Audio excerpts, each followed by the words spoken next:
Good morning. The countdown to Christmas, Kwanzaa, and the New Year begins. But first, we continue our long-standing Spotlight tradition of having an in-depth end-of-the-year conversation with Michigan's top elected state official. For this journalist, there have been quite a few, Republicans and Democrats, and yes, even last year's virtual interview with the state's number one and number two sitting side by side safely because of the COVID-19 pandemic. The pandemic is still with us, but we're back to an in-person interview. The first one on Spotlight, believe it or not, in nearly 2 years. Governor Gretchen Whitmer is currently the Mitten State's first-term CEO. What's her reaction to the very challenging issues she's had to grapple with during her third year in office? Should you maybe be doing more mandates to get those numbers down? Gun control legislation, trying to get through the Michigan legislature. Any chance of that happening?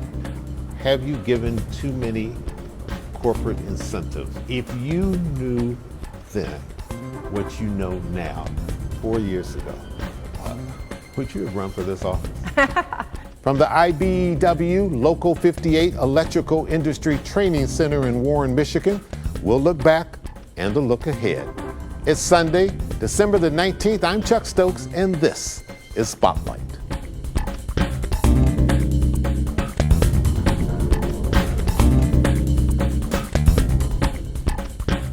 Everybody's now talking about the Omicron.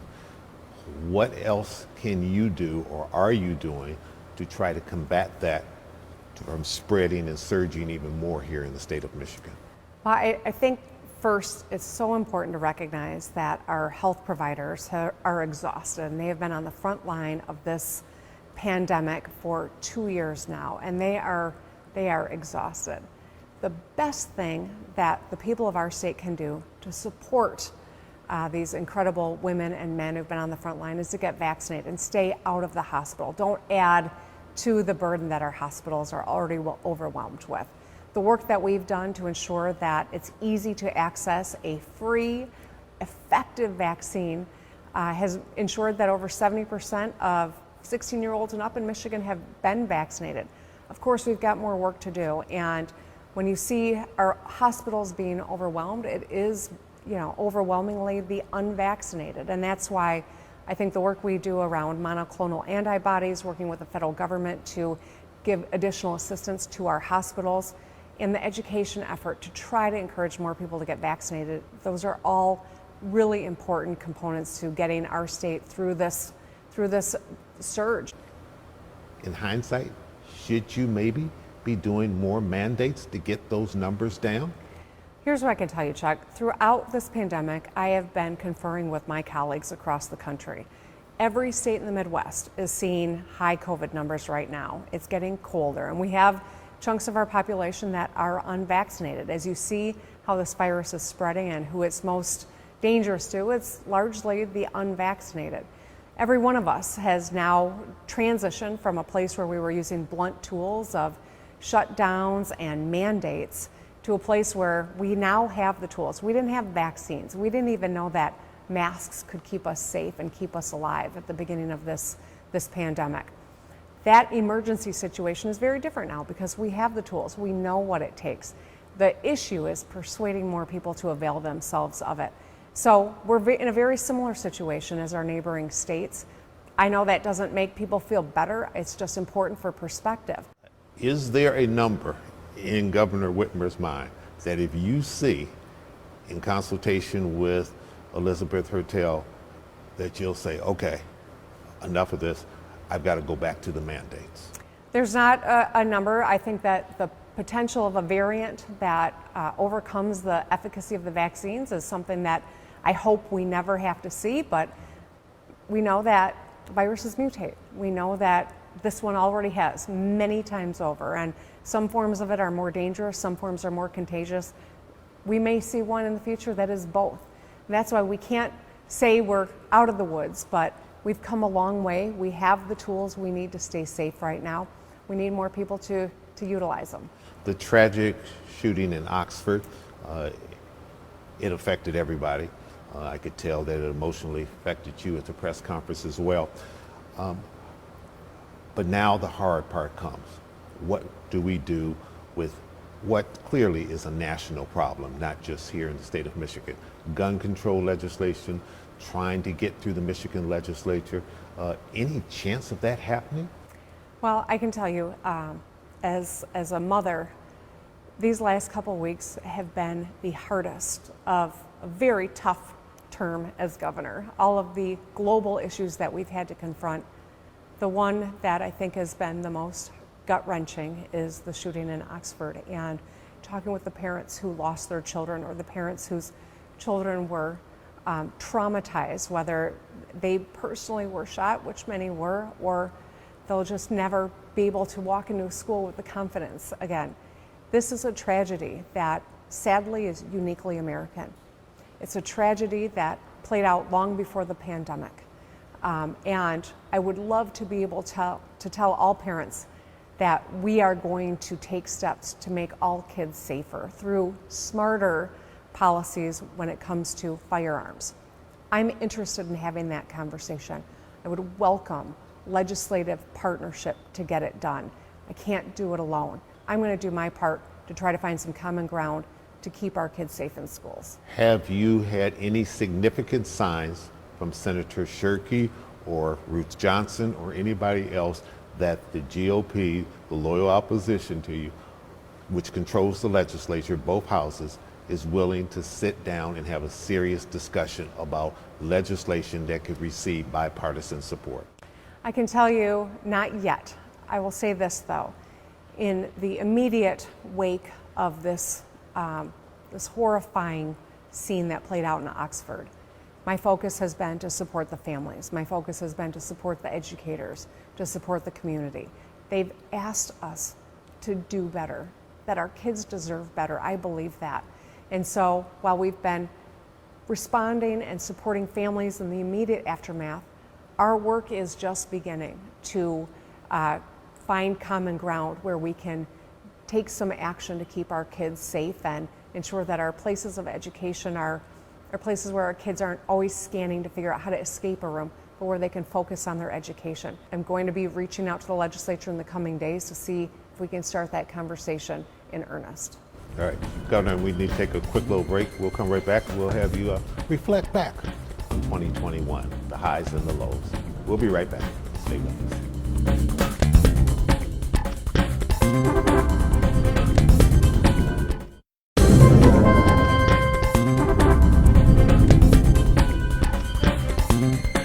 And we're back on Spotlight doing the year in review with Michigan Governor Gretchen Whitmer. Governor, I'm gonna put you in journalistic shoes for just a second. If you were in my job and you had to put a headline to 2021, what would it be? I think it really is a story of us coming together as state government. You know, I'm really proud of the work that we've been able to do with the legislature. It hasn't always been easy. Certainly we've had our moments where it's been contentious, but we delivered a great budget this year, well in advance of the close of the fiscal year, especially the education budget, $17 billion, the largest investment we've ever made in our kids. We did it together. We did it early on. It came out, in the middle of the summer so that schools could plan. And it's really one of the most important things we needed to get done, and we got it done together so that our schools can wrap our kids with the supports they need as we try to recover from the incredible disruption that COVID wreaked on everyone's lives. So I think this budget really is a reflection of where we need to be headed in Michigan. It's supporting families and workforce opportunities for upskilling. It is investing in 4-year-olds and daycare. These are the things that we know families across Michigan need, and I think they're reflected in this budget. And you talk about the 4-year-old, the child care, that's really important to you because you see that as the future. That's something that long after you've been governor, what we do today may affect a governor down the line. Oh yeah, absolutely. I mean, it is a huge investment. We know that there are businesses of all sizes that are looking for workforce, right? But we also know that there are a lot of parents who haven't yet jumped back in because they've had to wear many different hats throughout COVID, and many left the workforce, particularly women, to ensure that their kids were getting the support they needed to keep up with their studies virtually, to stay at home, to run the household, and to keep people safe. And so we want to support families who want to get back into the workforce by making sure their kids have a good place to go that's going to set them up for future success. So this is that kind of investment where our youngest kids don't have lobbyists. Sometimes they're not prioritized the way I think that they should be. We're showing that when we focus on this youngest generation, it's going to pay dividends for years and years. But most importantly, immediately it's going to give those working families some support and give small businesses a chance to lure some folks back into the workforce, which I think is good for everyone. Housing has been an issue throughout the pandemic, especially people not being able to hold on to their house or being able to come up with the rent and getting evicted. Money has been put into that. Are you going to be pushing for even more money for that? That's right. Well, I think it's really important that we keep people in their homes. And we did a lot of work throughout the pandemic. I used executive orders in the early days and worked with the legislature to extend it. I think it's crucial. But we also need to build more affordable housing. Whether you are in the city of Detroit or in Traverse City up on the kitty corner from Detroit in the Lower Peninsula, this is a fundamental issue that communities all across the state are confronting. And so putting some of these American Rescue Plan dollars into building affordable housing, revamping buildings, bringing them up to code, this is how we can really give some stability to families, create opportunity for the working class, and I think support business that is looking for places for their workforce to reside that's affordable and high quality. You took a tour today. We're here at the IBEW facility out in Warren. Thank you for coming out. So this is our Detroit Electrical Industry Training Center, where we train our next generation of not only licensed journeyman electricians, but sound and communication technicians, residential electricians, and we also train our journeymen here as well. Roderick, where are you in the program? Right now I'm a first year, Okay. But I'm helping restore Detroit actually. Why was it important for you to be able to help showcase this and take these type of tours to go in conjunction with all that you're talking about in terms of creating jobs and training? So one of the goals that I set in my very first day of the state was the 60 by 30, getting 60% of our adult workforce an enhanced skill set by 2030, whether that's a 4-year degree, a 2-year degree, or a skilled trades, like this phenomenal place that we're in. These are paths to good paying jobs where you can raise a family and have a great quality of life here in the state of Michigan for you and everyone in your household. We got to upskill our workforce, and so the work that we're doing, that we're seeing here in this facility, is reflected in that budget that I was just talking about. Futures for Frontliners, or the Michigan Reconnect. We got 170,000 more Michiganders on a path to an enhanced skill set that'll get them to a better paying job. As we lure investment into Michigan, the top of the mind question is workforce, and that's why this effort that we've been able to get done with the legislature is so crucial, not just for these individuals, but of course that's most important, but also for our ability to boast this concentration of talent that we've always had in Michigan, but that we need as we think about the future of our economy. Have you given too many corporate incentives? Some are calling it corporate welfare. Have you gone too far? No, I think we're just beginning, to be honest. You look at our set of tools in economic development, they pale in comparison to that of other states. We know that one of our big employers in Michigan announced an investment that they were making in another state. Part of it was that Michigan just didn't have the economic tool set to compete. Well, we're changing that. I think it was a moment for us all to say, all right, we got to do better. We can do better. We're up to this challenge. We've got something to offer you can't find anywhere else in the world. We got to have a set of tools that make us competitive, and that's the work that we are just completing with the legislature. I think that we are going to see the fruits of this work in the very near term, and it's going to be exciting, and it will start a conversation nationally that Michigan solves problems, that we can work together, and we're the place to invest. And when Spotlight returns, I'll ask the governor about, remember that phrase? Fix the damn roads. We'll be right back.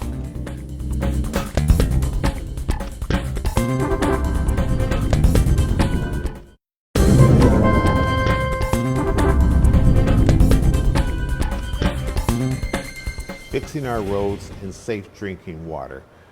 You campaigned on those things. almost 4 years ago now.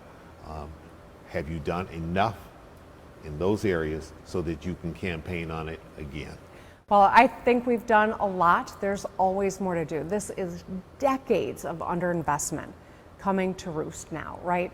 We have rebuilt or repaired thousands of lane miles across our state.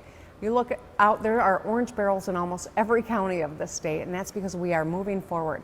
Try to get the legislature to work with me on a funding solution. They weren't interested, so we bonded.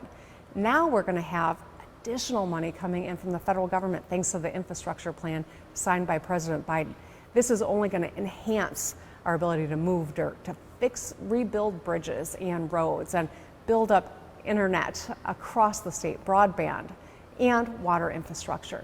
I'm so grateful for people like Debbie Dingle and Dan Kildee and Rashida Tlaib, folks who pushed so hard to make sure that we had resources to rebuild the lead pipe infrastructure that plagues this whole nation, but that we are finding is putting communities in a vulnerable position. We're making great strides. There's so much more work to do, but we're going to stay at it till it's done. I know that that is a direct reflection of the work that we've done, but also what's happening in Washington, D.C. This infrastructure package that the president got done is going to absolutely be transformative for individuals, for businesses, for American manufacturing. This is an important moment. I'm hopeful they can get the Build Back Better completed. I am hopeful that they will get voting rights protections done as well. I think that that's absolutely crucial. Congressman Bill Huizenga recently said President Biden's false claim has been exposed. The latest score from the Congressional Budget Office found that when all the budget gimmicks are removed from the president's Buy Back Voters Act, it will add a stunning $3 trillion, that's with a capital T, to the debt. You agree or disagree? And we should say, right after that, he asked for money for his campaign coming up. Okay. You know, I'm not quite sure what Congressman Huizenga is referring to. I can tell you, I trust people like Alyssa Slotkin and Haley Stevens who are studying it, and they are, I think, kind of fiscally, wise and thoughtful about where we make investments and how we improve the quality of people's lives. Brenda Lawrence, I think, makes a compelling case on where all of these important investments are really going to inure to the benefit of our individual livelihoods and our ability to make a living, and our nation as we rebuild manufacturing. We all saw that when we depend on Italy for swabs or China for N95 masks, we're all in danger. It's a homeland security issue if we're not doing manufacturing right here in the United States, and there's no place better than Michigan. All right, we're going to take one more real quick break and come back with just a couple final questions on some lighter topics. All right. We'll be right back with Michigan Governor Gretchen Whitmer.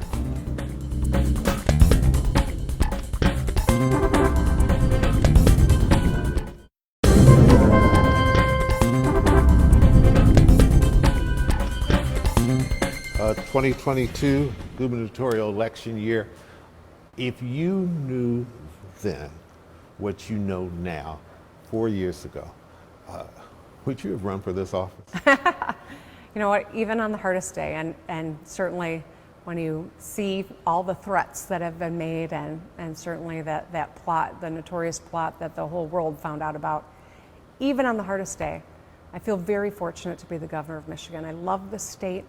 I've always called this state home. I will always call this state home. I want my kids and future generations to feel that way too. We've got important work to do, and I think the policy agenda I want to get accomplished, there's much more to do, and so I'm looking forward, not back. I want my girls to see their mother stand her ground and not be bullied or threatened out of doing what she knows to be the right thing to do. And I think in the bigger picture, the nation and the world is watching, and we've got a lot of work yet to do, and Michigan is making strides, and we got to keep going. You're looking forward to getting out on the campaign trail and defending your record? Absolutely, I am. You're 100% going to run, correct? I haven't announced it yet, Chuck, but all signs point to yes. Okay. All right. Yeah. Is 0% chance you won't run? I'll make it official in the coming weeks, Chuck. But yeah, I've got much more work that I want to get accomplished, And I think we've got a great team, and even with a legislature that's been challenging at times, we've gotten a lot of great stuff done. So I remain optimistic, and I'm ready to keep going, and I can't wait to get out and about and talk to people. Last question on the election. Is there anybody on the GOP side that you're just itching to run against? No. Now, they got to sort themselves out first. They'll and sort come it up with their out. They're candidate. gonna But duke is there it out. somebody you say, I just hope it's such and such, because I'm ready to take them on? You know what? I don't run against an individual. I run for the future of Michigan. That's really why I run. I'm not drawn to this because I want to see my name in lights or because I want to beat a particular person. I'm drawn to this work because it matters. And even on the toughest day, I can see the good work that we're doing, whether it's a young person who's enrolled in the Futures for Frontliners, who helped us get through the pandemic, who now has an opportunity to get some skills and get into a better paying job, or it is the business owner who needs us all to get vaccinated so we can get this economy back up to full strength. We're doing good work. There's more to do, and that's why I love this job. Are you going to either one or both of the bowl games to support? I'm not. I'll be Michigan wearing teams? my green on the 30th and my maize and blue on the 31st, and my youngest is getting her tonsils out, so we will be homebound, and I'll be making a lot of smoothies, I think. All right. That's when you got to play the mommy role and make sure to nurse them back to good health. Happy holidays to you and your family, and we appreciate you sitting down with us. Anything you want to give us a little clue on what's coming up in the state of the state? Nope, not yet, Chuck. I No? just want to say No? happy holidays to All you right, too, and very we'll good. talk You again can't after blame the me first. for trying. Happy holidays to you. Thank you, Governor. Thank you. A special thanks to Governor Whitmer and her communications team, as well as Jennifer Medford and Jeanette Bradshaw, and the good people at the IBEW Local 58 in Warren. Merry Christmas and Happy Kwanzaa. And next week, Sandy Barua and Arn Tellum of the Detroit Regional Chamber in the Spotlight. I'm Chuck Stokes. Have a great week.